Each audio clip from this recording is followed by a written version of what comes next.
পর্যন্ত মাথায় বাড়ি দিয়ে দিল দাতাদের ব্রিটিশ গণমাধ্যম। স্কটল্যান্ডের সাথে এখন পর্যন্ত কোনো আলোচনাই হয়নি আইসিসির, বলল ব্রিটিশ গণমাধ্যম। স্কটল্যান্ডকে দেখিয়ে ভারতে নিয়ে বাংলাদেশকে খেলানোর একটা ফন্দি আঁকছিল ভারত, কিন্তু সেটা ভেস্তে গেল। বিস্তারিত দেখুন আমার এই প্রতিবেদনে। সে বাংলাদেশ বিশ্বকাপ না খেললে সেখানে স্কটল্যান্ডকে নেওয়া হবে, সিদ্ধান্ত চূড়ান্ত।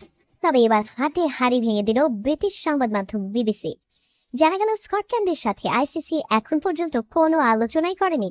তার মানে দাঁড়ানো, বাংলাদেশকে চাপে ফেলতেই এই কৌশল নিয়েছে জয় শাহের নেতৃত্বাধীন আইসিসি। আগামী মাসে অনুষ্ঠেয় টি-20 বিশ্বকাপে আলোচিত বিষয় বাংলাদেশ। মোস্তাফিজ কাণ্ডের পর নিরাপত্তাহীনতার কারণে ভারতে গিয়ে খেলতে চাইছে না বাংলাদেশ। ভারত সফর নিয়ে আপত্তির কারণে বাংলাদেশ বিশ্বকাপে খেলতে নাও পারে, এমন গুঞ্জনের মধ্যেই আলোচনায় এসেছে স্কটল্যান্ডের নাম। তবে আন্তর্জাতিক ক্রিকেট কাউন্সিল আইসিসি স্পষ্ট করে জানিয়েছে, এই বিষয়ে এখনো স্কটল্যান্ডের সঙ্গে কোনো আনুষ্ঠানিক আলোচনা করা হয়।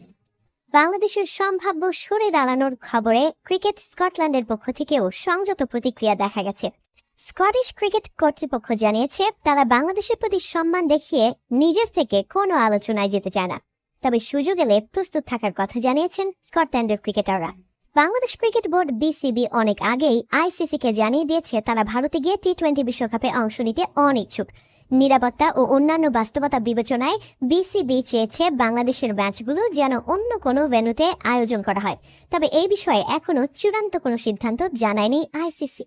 সিদ্ধান্তর কিছু আছে বলে আমার তো মনে হয় না। সিদ্ধান্ত একটাই, ভারতের মাটিতে আমরা বিশ্বকাপ কখনো খেলতে যাব না, আর এটাই আমাদের শেষ কথা। যাই হোক, ভালো লাগলে ভিডিওটা লাইক, কমেন্ট, সাবস্ক্রাইব করে দিবেন। আল্লাহ হাফেজ।